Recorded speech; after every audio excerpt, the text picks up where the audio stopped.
ইতিহাসকে নিয়ে কেউ ব্যবসা বাণিজ্য করতে না পারে এই চেতনাকে কেন্দ্র করে। ব্যবসা বাণিজ্য করেছিল শেখ মুজিবুর রহমানের গোষ্ঠী ৭১ চেতনাকে ধারণ করে। চেতনা নিয়ে তারা বাণিজ্য করেছে, দলীয় স্বার্থ উদ্ধার করেছে, প্রায় ১ লক্ষ মতো ভুয়া মুক্তিযোদ্ধা সৃষ্টি করে দেশে লক্ষ লক্ষ কোটি টাকা আত্মসাৎ করেছে। এমনকি মুক্তিযোদ্ধা যে মন্ত্রী ছিল বিশাল মন্ত্রী সে একটা ভুয়া মুক্তিযোদ্ধা। এই বাণিজ্য করতে না পারে। আবার ৯০ চেতনা এর সাথে চেতনা তারপরে গণতান্ত্রিক চেতনা, এই গণতান্ত্রিক চেতনার নামে অনেকগুলো গণতান্ত্রিক দল হয়েছে, তারাও কিন্তু গণতন্ত্র হত্যা করে এই গণতন্ত্রের আমরা বাণিজ্য করেছে। আবার ২৪শে জুলাই আগস্টে যে একটা বিপ্লব হয়েছে, এই বিপ্লবে যারা জীবন দিয়েছে, আহত হয়েছে, মায়ের মুখ খালি হয়েছে, তাদের নিয়ে আবার কিন্তু একটা বাণিজ্য শুরু হয়েছে। এটির মধ্যে ৮০টা এই চেতনার নামে ৮০টার মধ্যে সংগঠন হয়েছে।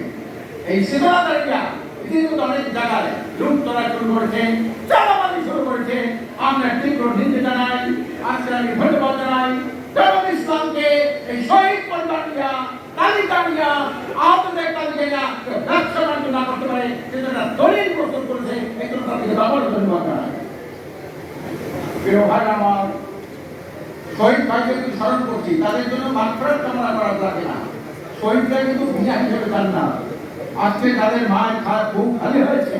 আমি সেই মামুনদেরকে বলবো, আপনার গর্বিত মা, গর্বিত পিতা, আপনার ছেলে দেশের জন্য, মানুষের জন্য তুলনের মধ্যে রক্ত দিয়েছে, জীবন দিয়েছে, তারা বিনা হিসাবে জান্নাতে যাবে।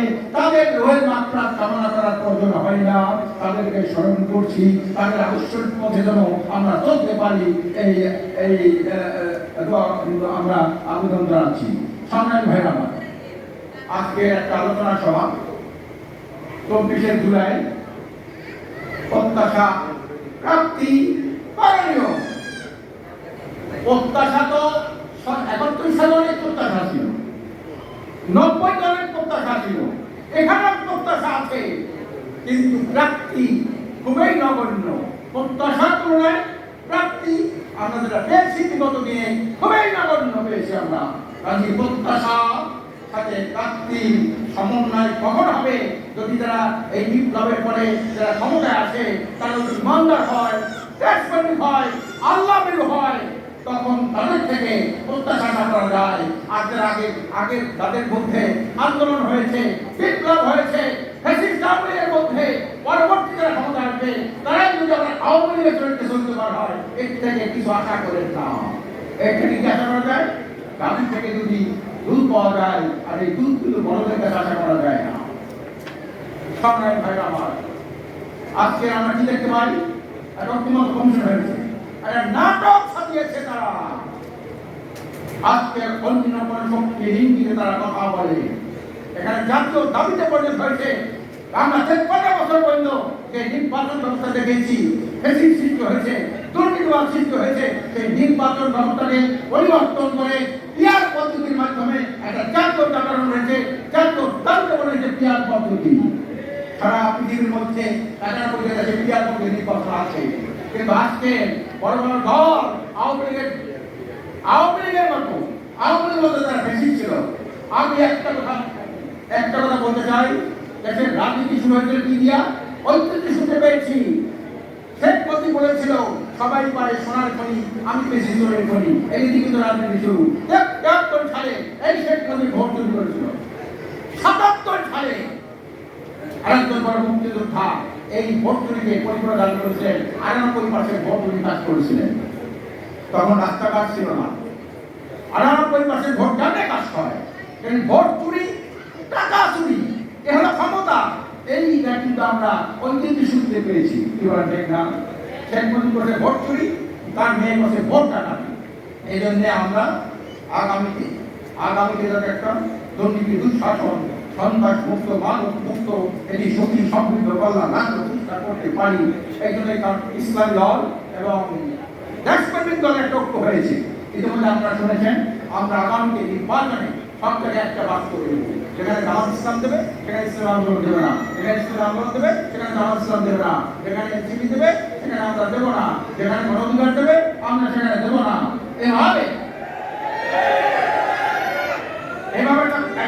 এতে এই কারণে এই ঘোষণার সাথে সাথে এই ঘোষণা দিয়েছিলেন বিশ্বাস করবে না। উনি পরিষ্কার করেছে আগামী নির্বাচনে এমন ফলাফল করতে হবে কোন ফ্যাসিস্ট ভারতের তাবেদার দালাল কোন দুর্নীতিবাদ যাতে আপনার ক্ষমতায় আসতে না পারে। এই সালবাদ দুর্নীতিবাদ সন্ত্রাসীরা আগামী ক্ষমতায় আসতে না পারে। এই জন্য আমরা দেশপ্রেমিক ইসলাম এবং ইসলামী দলগুলির মধ্যে একটা অটুট আমরা প্রত্যয় ব্যক্ত করছি। আপনারা প্রস্তুত থাকবেন। আর যদি নির্বাচন হয়ে যায় আল্লাহর রহমতে বিনা পয়সায় এমপি হওয়ার একটা সুযোগ সারা দুনিয়াতে যোগ্য লোক ভালো লোক সব লোক টাকা পয়সার কারণে নির্বাচন করতে পারে না। আগামীতে পিয়ার পদ্ধতি নির্বাচন হয় আল্লাহর রহমতে যোগ্য লোকগুলিকে আমরা পার্লামেন্ট পাঠাবো। পার্লামেন্ট হবে একটা মেধার পদ্ধতি হবে, একটা যোগ্য পার্লামেন্ট হবে, একটা কার্যকরী সংসদ হবে। কাজে এই জন্য আজকে যারা আমরা এখানে বসা আছি বিভিন্ন দলের নেতৃবৃন্দ বিভিন্ন সাংবাদিক ভাইরা আমরা আশা করি আগামী দেশপ্রেমিক সাংবাদিকদের আমি বলবো দেশ সাংবাদিক দুটো হবে, একটা প্রেসিডেন্টের সহযোগী সাংবাদিক আর দেশপ্রেমিক সাংবাদিক। দলগুলোর মধ্যেও কিছু আছে প্রেসিডেন্টের সহযোগী, আমরা দেখেছি ঐক্যমত্য কমিশনের প্রেসিডেন্টের সহযোগী কিছু আছে দেশপ্রেমিক সংগঠন। আমরা চাই সকল দেশপ্রেমিক দিনদার ইসলামী সংগঠন সাংবাদিক এবং বিভিন্ন রাজনৈতিক দলের নেতৃবৃন্দ ঐক্যবদ্ধ হয়ে আমরা আগামীতে একটা সুন্দর একটা কল্যাণ রাষ্ট্র গড়ে দেবো। তাহলেই কিন্তু শহীদদের আত্মা শান্তি পাবে। এই চেতনা